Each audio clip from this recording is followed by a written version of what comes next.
सहनाववतु सहनौ भुनक्तु सह वीर्यं करवावहै तेजस्विनावधीतमस्तु मा विद्विषावहै। ॐ शान्ति शान्ति शान्तिः।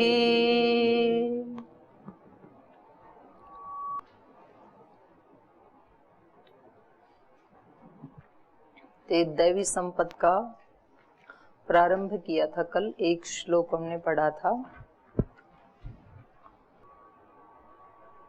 दैवी संपद और आसुरी संपद ये व्यक्ति की भी होती हैं, समाज की भी होती हैं, राष्ट्र की भी होती हैं।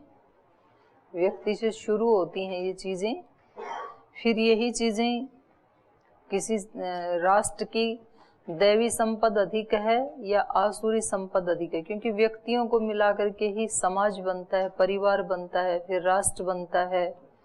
तो एक एक व्यक्ति की ये चेतना मिला मिला करके फिर घर की भी चेतना होती है। किसी घर में दैवी संपद की प्रधानता है या आसुरी संपद की प्रधानता है। किसी समाज में कोई समाज दैवी संपद प्रधान है या आसुरी संपद प्रधान है। ऐसे ही पूरी राष्ट्र, तो ये एक एक इकाई की ये चेतना मिला मिला करके फिर पूरे विश्व की चेतना बन जाती है।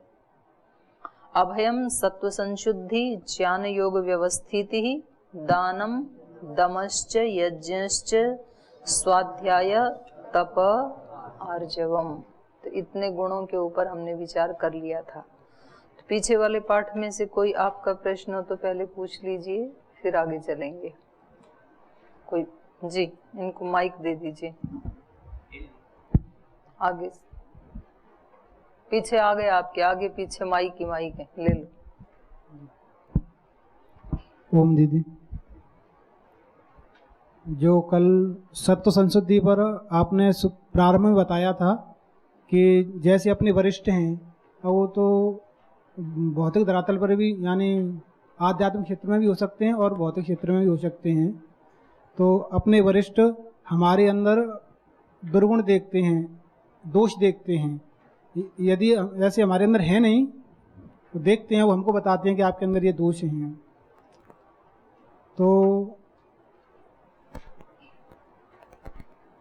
उनका जो दोष बताना है, या तो हमारे उनके भाव नहीं मिल रहे हैं तब हमें दोष बता रहे हैं, और यदि हमारे वरिष्ठ यदि दोष बता रहे हैं तो हम आगे चल के वरिष्ठ बनेंगे, तो हम भी ऐसे ही झूठ बोलने की एक परंपरा हो जाएगी ना ऐसे। हाँ, ठीक बात। तो वरिष्ठों का आज से दोष बताना बंद। जो जो भी वरिष्ठ है वो कोई दोष नहीं बताएंगे, ठीक है? ठीक है, या कोई संशोधन करना है? नहीं, मैं ऐसे प्रश्न था एक ऐसा कि जैसे उन्होंने बता दिया, आप समाधान दो। जैसे वरिष्ठ ने बता दिया, हमें दोष बता दिया, हमें नहीं है, तो वो झूठ बोल रहे हैं फिर तो, और झूठ बोल रहे हैं तो फिर तो वही परंपरा शुरू हो जाएगी झूठ बोलने वाली। एक संभावना हुई ना, लेकिन ये तो जी कि दोष है नहीं और फिर भी दोष बता रहे हैं, तो उनकी दोष दृष्टि है, ये एक संभावना हुई। और दूसरी वाली संभावना क्या हो सकती है? दूसरी ये है कि आगे चल करके जो जिनके दोष ना आगे मत चलो, पहले पीछे यहीं रहो। इसी में दूसरी संभावना क्या हो सकती है? दूसरी ये है कि हमारे और उनके भाव नहीं मिल रहे हैं, जब ही तो दोष देंगे। यदि प्रेम है, प्रीति है, तो दोष बता ही नहीं सकते। नहीं बता सकते, क्यों नहीं बता सकते? माँ कितने बताती है, क्या माँ को प्रीति नहीं है? हर कदम पे बच्चे को सिखाती है माँ। तो हम ये अपनी बुद्धि नहीं बना सकते कि उनको हमारे से प्रीति नहीं है इसलिए दोष बताते हैं। अगर हम ऐसा सोचते हैं तो फिर ये सोचने में कहीं ना कहीं फॉल्ट है। तो इसमें दो संभावनाएं हो सकती हैं। दोष हमारे अंदर नहीं है फिर भी उनको दिखाई देता है, तो उनकी दोष दृष्टि हो सकती है, एक संभावना। दूसरी संभावना है हमारे अंदर दोष हैं और उनको भी दिखाई देते हैं, ये दूसरी संभावना है, और वो भी हम बेचारे हमारे दोषों से दूषित हो जाते हैं बताते बताते। और तीसरी संभावना है दोष हैं और वो बताते भी हैं लेकिन खुद निर्लिप्त रहते हैं, खुद उससे लिप्त नहीं होते हैं। ये तीसरी योगी की स्थिति है। और चौथी कोई किसी अपने स्वजन की स्थिति होती है, दोष बताते भी हैं, थोड़ी देर के लिए उससे दुखी भी होते हैं, लेकिन वो अपना है तो फिर उसको थोड़ी देर में भुला भी देते हैं। जैसे कि माँ करती है ना, दोष देखती है अपने बालक का तो थोड़ी देर के लिए उसको डांटती भी है, खुद दुखी भी होती है। क्या ये हमारे घर में इन बातों का क्या काम, बताओ, हमारे घर में रह के ऐसा आचरण करते हो आप, गलत बातें नहीं करना चाहिए आप।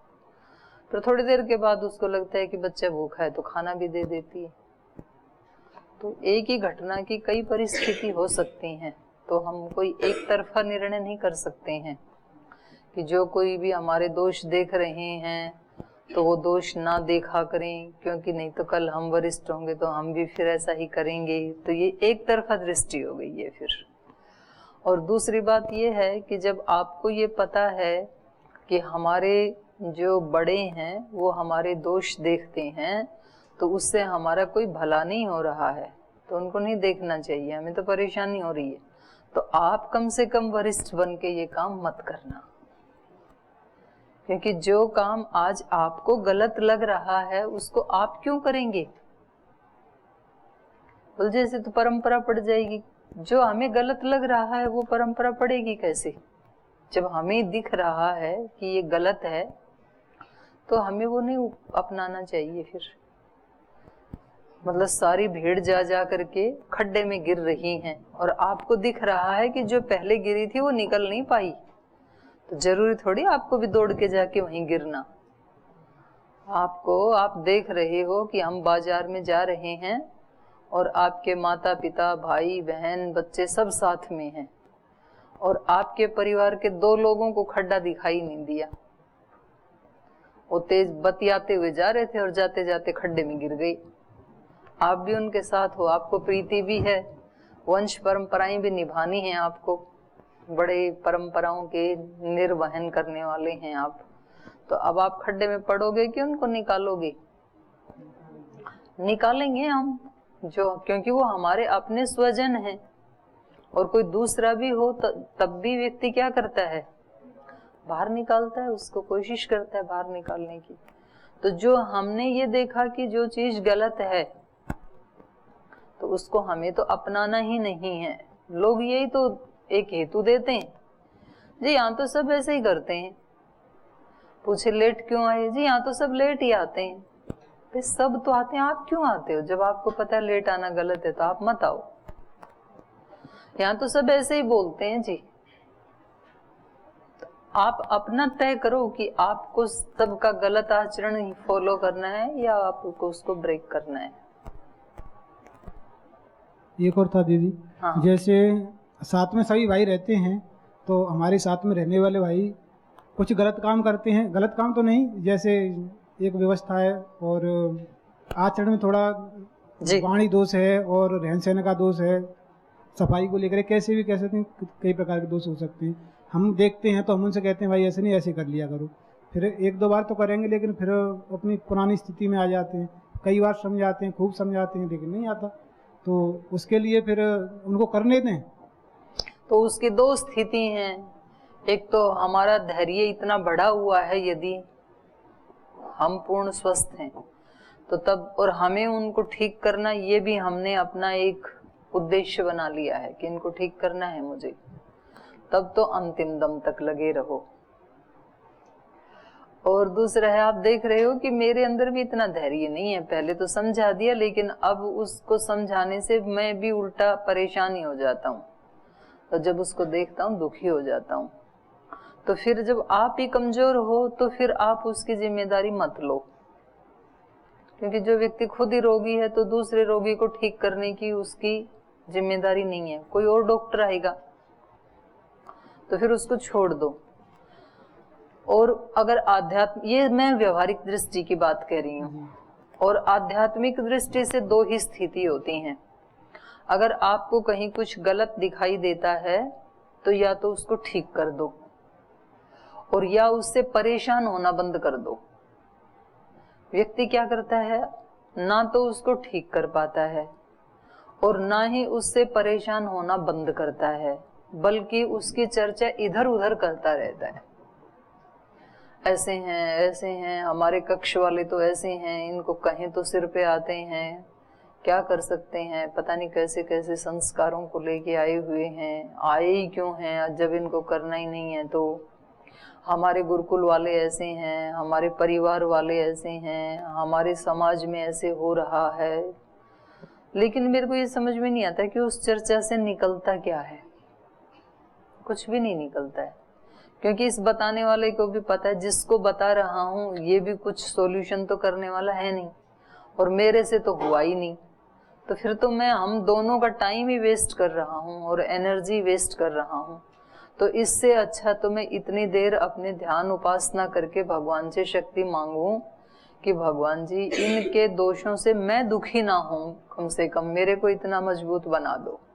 बाकी आपकी सृष्टि, आपकी जिम्मेदारी, गुरुकुल के आचार्य, गुरुकुल के आचार्यों की जिम्मेदारी, स्वामी जी की जिम्मेदारी, पर मैं कम से कम ठीक ठाक रहूं, ये मेरी जिम्मेदारी है।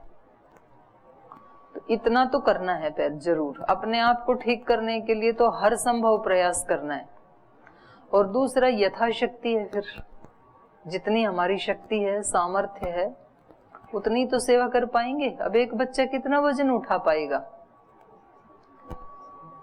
500 ग्राम, 1 किलो, 2 किलो, जितनी उसकी हाइट और उसकी ताकत है उतना उठा पाएगा। ताकत बढ़ जाएगी जब 20 वर्ष का नौजवान हो जाएगा तो ज्यादा भी उठा लेगा। तो साधना करते करते जब आप योगी बन जाएंगे तो तब तो आप हजारों लाखों लोगों को भी एक दिशा दे सकते हैं, जितनी जितनी साधना बढ़ती जाएगी। पर यदि साधना में अभी थोड़ा कम है हमारे संस्कार, हमारी आध्यात्मिक शक्ति यदि अभी हल्की है, तो अभी हम उसको अपने आप को ठीक करने में ज्यादा लगाएं, अपने आप को ठीक रखें, क्योंकि वो हमारी सबसे मुख्य जिम्मेदारी है। जिम्मेदारियां हमारी दूसरी भी हैं, उससे डिनाई नहीं कर सकते। परिवार की भी जिम्मेदारी हैं, गुरुकुल की भी हैं, समाज की भी हैं, राष्ट्र की भी हैं, लेकिन उन सब जिम्मेदारियों में अपने आप को ठीक रखने की सबसे पहली जिम्मेदारी है अपने शरीर को, अपने मन को, अपने आचरण को, अपनी दिनचर्या को। फिर ताकत आती है तो हो जाते हैं ठीक दूसरे भी। तो दीदी उससे फिर उन लोगों का आचरण देखने से अपने चित्त पर भी तो कुछ कमी है ना, हमारी आएगी। शक्ति की कमी है ना, इसीलिए दुखी होते हैं हम। वही तो मैं कह रही हूँ कि पहले उसको फिल अप कर लो। वो जो खड्डा है ना हमारा, वो हमारी वीकनेस है। दुखी वो नहीं कर रहा है मेरे को, मेरी अल्प शक्ति मेरे को दुखी कर रही है, शक्ति की अल्पता मेरे को दुखी कर रही है। मेरे अंदर समत्व में रहने की शक्ति नहीं है। समता तो उसी का नाम है ना, अनुकूल को देख करके और कोई विचलित ना हो, तो ये क्या समत्व है? समत्व तो यही है कि अनुकूल और प्रतिकूल दोनों को देख करके विचलित ना हो, तब समत्व माना जाएगा। तो मुझे अपनी शक्ति बढ़ानी है। तो फिर दुर्योधन को देख करके अर्जुन तो फिर वैसी समझ तो रहते, फिर युद्ध क्यों किया? बात आप साधक की कर रहे हो, किसी व्यक्ति विशेष पे। एक बात ध्यान से सुनो, कल भी चलो ईश्वर जी ने प्रश्न पूछ लिया था, कोई बात नहीं है। आप प्रश्न एक चीज सिखा रही हूं आपको, जब भी कभी किसी से प्रश्न पूछें, कभी भी व्यक्तिगत प्रश्न नहीं पूछना।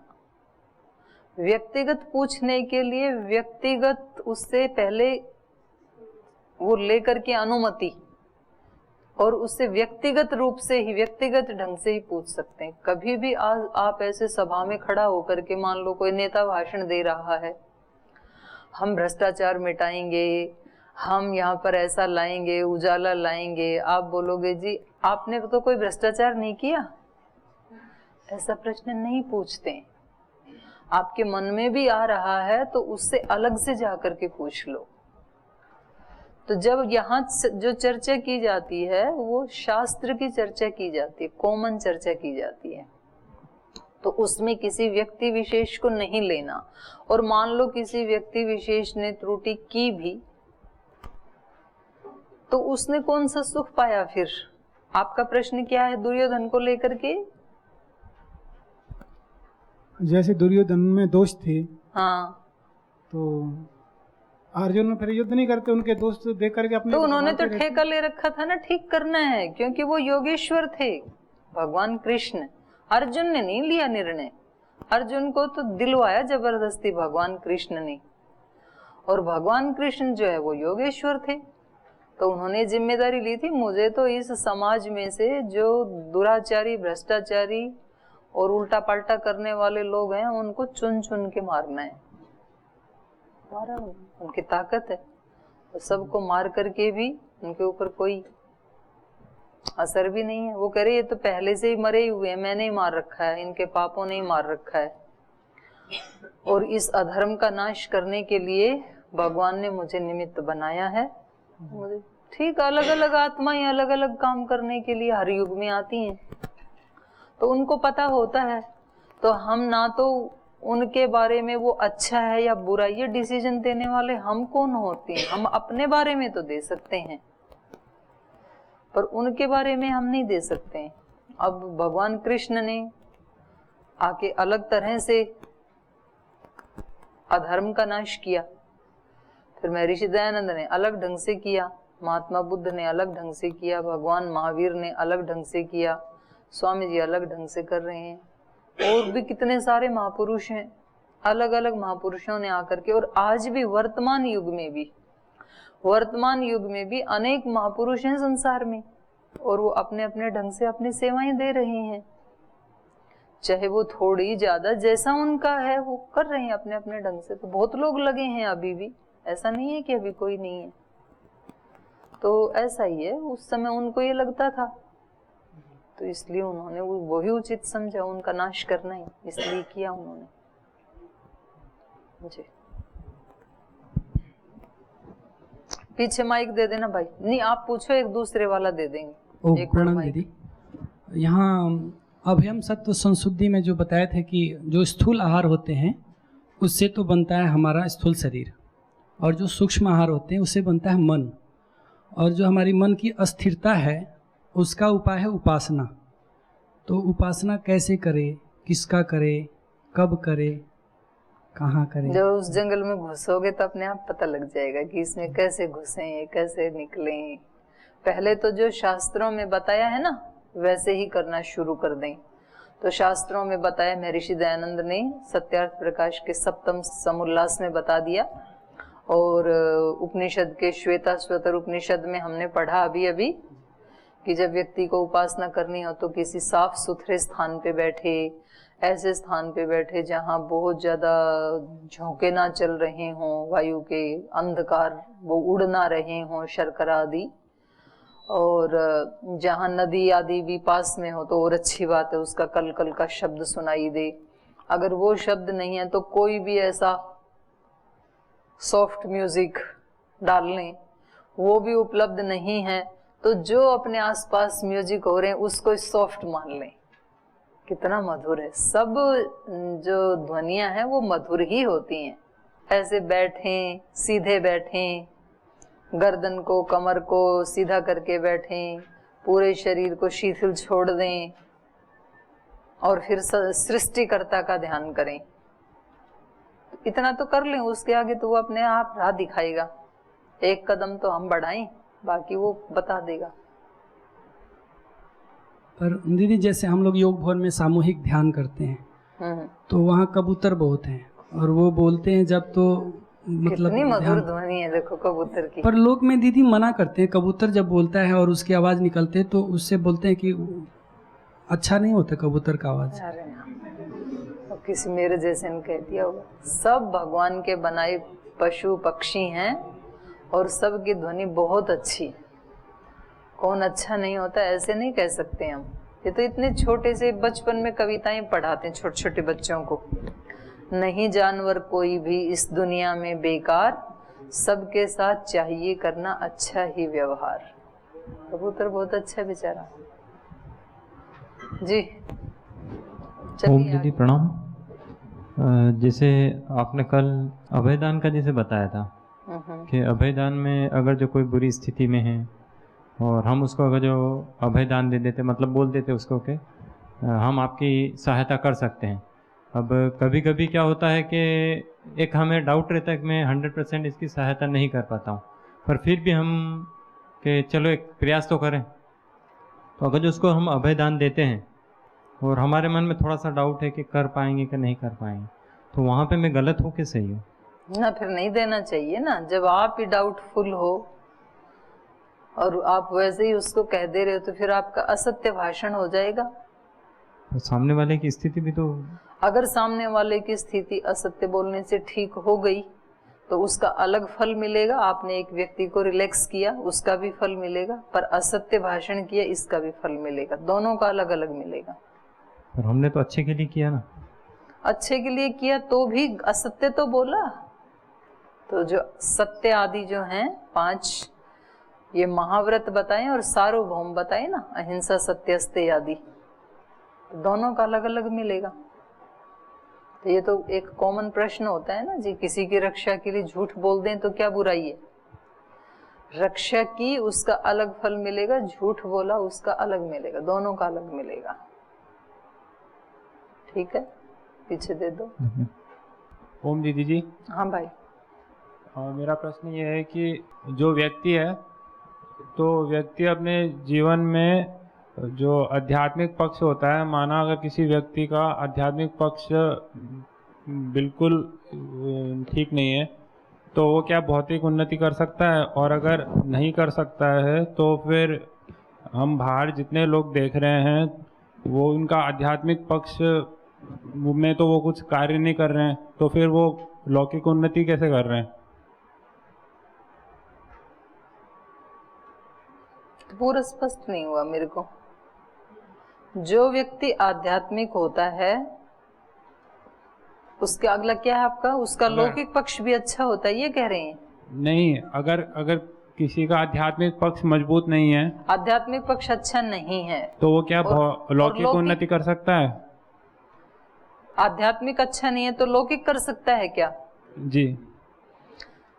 लौकिक उन्नति से आपका क्या अभिप्राय है? मतलब जो उसके अंतःकरण धन आदि कमाना? हाँ जी, और मन की स्थिति और जो बुद्धि। नहीं, मन की स्थिति अलग है, धन आदि कमाना अलग है। स्पष्ट करो। मन आदि की स्थिति तो अच्छी नहीं होगी यदि आध्यात्मिक नहीं है तो, और धन आदि तो कमा सकता है बिना आध्यात्मिक हुए भी, लेकिन कोई एक पक्ष उसका तब भी बहुत मजबूत मिलेगा आपको। आध्यात्मिक से आप क्या समझ रहे हैं पहले तो ये बताइए। अंतःकरण चतुष्ट। अंतःकरण चतुष्ट है, उसका कैसा होगा अंतःकरण चतुष्ट है आध्यात्मिक व्यक्ति का? आध्यात्मिक किसको कहते हैं पहले ये बताओ। आपकी दृष्टि में आध्यात्मिक कौन है? जो हवन करता है, संध्या करता है, पूजा करता है, उसको आध्यात्मिक कह रहे हैं आप? नहीं। किसको कह रहे हैं आप ये बताओ। आप आध्यात्मिक किसको कह रहे हैं? आध्यात्मिक मैं उसे कह रहा हूँ जो अपने जो अंतःकरण होते हैं उन पे अगर वो काम करे, जैसे मन बुद्धि चित्त अहंकार, उस पे क्या करे वो बताओ, थोड़ा स्पष्ट करो। पहले ये पता लगना चाहिए आप किसको आध्यात्मिक कह रहे हैं। जो उनको मानता है और उन पे कार्य करता है। कार्य क्या? वही तो पूछ रही हूँ। जो मतलब आप तो पुरुषों को सुनकर उन पे कार्य करता है। अभी कार्य अभी भी स्पष्ट नहीं हो रहा आपको। आपका ध्यान आदि पुरुषों को, हाँ ये स्पष्ट करो आप। ध्यान आदि करता है या अंतःकरण चतुष्टय को खोजने की कोशिश करता है, ये मन क्या है, बुद्धि क्या है, चित्त क्या है, ऐसे खोज करता है, वो आध्यात्मिक कह रहे हैं ना आप। तो इस व्यक्ति की लौकिक उन्नति होगी कि नहीं, ये पहला प्रश्न आपका जी। पर वो तो इसकी खोज में लगा है, लौकिक उन्नति की खोज में लगा ही नहीं है, जैसा आपने बताया। क्योंकि आध्यात्मिकता की परिभाषा बहुत लोगों ने बहुत प्रकार से की हुई है। कुछ लोग आध्यात्मिक उसको कहते हैं कि जो सुबह सुबह पूजा करते हैं, दीपक जलाते हैं, मंदिर में जाते हैं, धूप बत्ती जलाते हैं, प्रसाद बांटते हैं, या सुबह उठ करके गीता का पाठ करते हैं नहा धो करके, या संध्या करते हैं, हवन करते हैं, उनको प्राय आध्यात्मिक व्यक्ति कहा जाता है लोक में। और वो आध्यात्मिक हैं भी एक अंश में, लेकिन जरूरी नहीं है कि वो सारे के सारे काम वो अंदर के भाव को जोड़ के भी कर रहे हैं। कभी कभी हम केवल रिचुअल्स के लिए इन चीजों को कर लेते हैं, हमारा विचार, हमारा भाव शुद्ध नहीं होता है, लेकिन दूसरों को अच्छा दिखाने के लिए भी हम कभी कभी ये आचरण कर लेते हैं। तो फिर वास्तव में वो व्यक्ति आध्यात्मिक नहीं है, बल्कि वो व्यक्ति धार्मिक है, तथा कथित धार्मिक है। धार्मिक भी अपने मूल स्वरूप में धार्मिक भी नहीं है, तो वो अनुष्ठान करने वाला है।